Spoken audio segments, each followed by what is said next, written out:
So far in this course, we've discussed universals, what people have in common. So we've talked about capacities like language, memory, learning, and the emotions. But people differ from one another, and actually in our everyday lives, it's the differences that matter. If I want to describe a friend of mine, I wouldn't say, oh, she has a short-term memory and a long-term memory. If I wanted to introduce you to somebody, I wouldn't say, oh, he has emotions that have evolved through natural selection. We're really interested in our everyday life in how people differ. It's the differences that matter.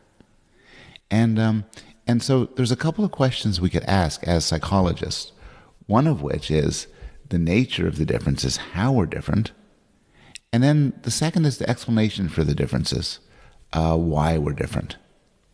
And there are all sorts of differences a psychologist might look at.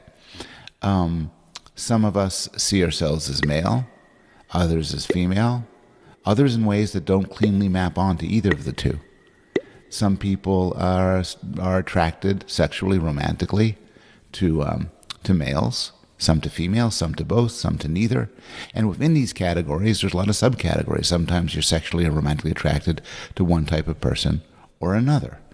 And it's really interesting to ask, why is this so? What shapes your preferences? What's the nature of these preferences? Some of you are happy, others a lot less happy.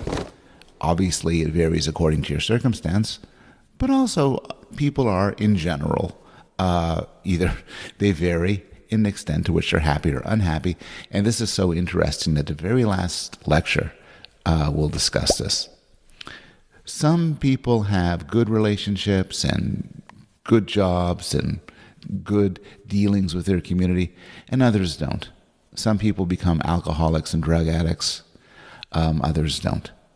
When this gets extreme, we call it psychopathology, mental illness. But moving outside the range of mental illness, there's just a lot of variation in people. Now, we'll focus today on two dimensions that are actually related to life success: personality and intelligence. And we'll first talk about what these differences are, how people differ, and then we'll turn to the question of why.